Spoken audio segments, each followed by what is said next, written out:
Good Shabbos and good Chodesh. The World Series just ended this week, and it reminds me of a story about a bar mitzvah boy who came to the Lubavitcher Rebbe to get a blessing, and the Rebbe asked the bar mitzvah boy if he follows sports, and the boy said, yeah, he follows baseball. And the Rebbe said, have you been to a game recently? He said, yeah, I was recently at a game. He said, did your team win? And he said, no, a matter of fact, he told the Rebbe, the team was losing so badly that in the 8th inning they were so far behind that I just left this game.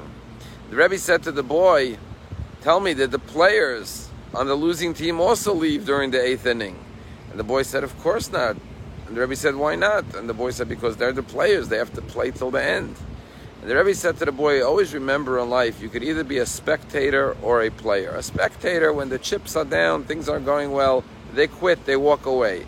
But if you're a player, you keep on going, you keep on trying, you never give up till the very end.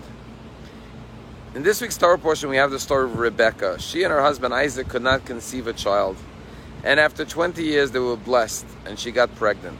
However, the Torah says she felt very agitated because there's something was going on in the womb that was very disconcerting.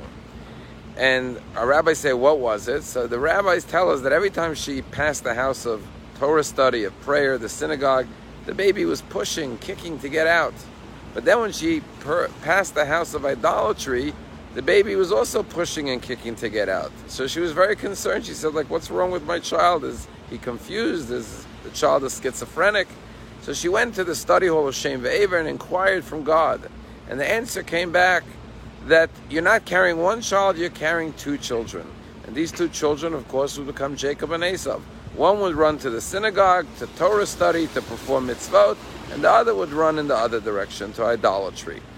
However, the Hasidic masters explained that this is the story of each and every one of our lives.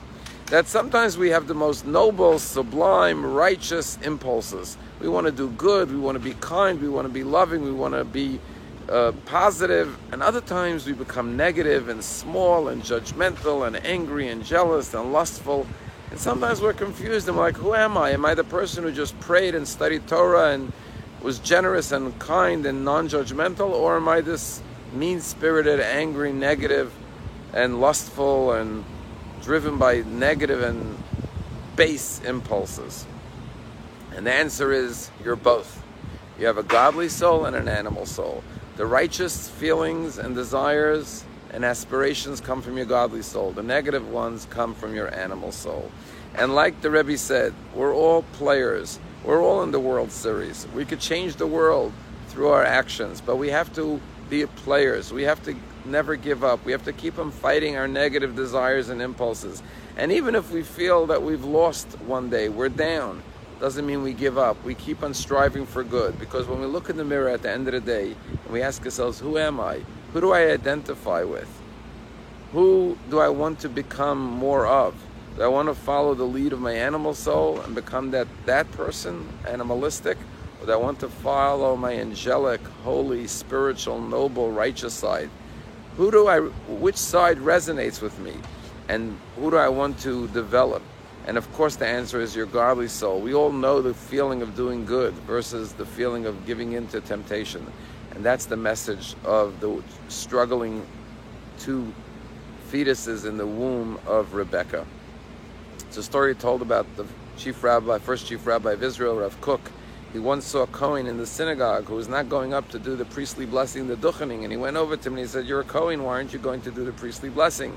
And the man said, I know I'm a Kohen, but I'm ashamed, I'm embarrassed, I don't feel I'm worthy to give the priestly blessing. I'm completely non-observant. I smoke on Shabbat, I eat non-kosher food, I do other things that I'm embarrassed to say.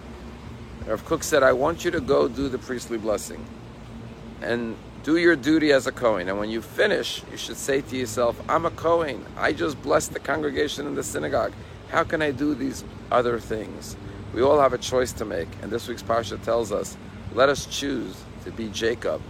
Let us strive to live up to our true selves, which is our godly soul. Shabbat Shalom and a happy month of Kislev, the month in which we celebrate Hanukkah. May it be a month of light, joy, and miracles for each and every one of us and for the whole world and the Jewish people. Shabbat Shalom.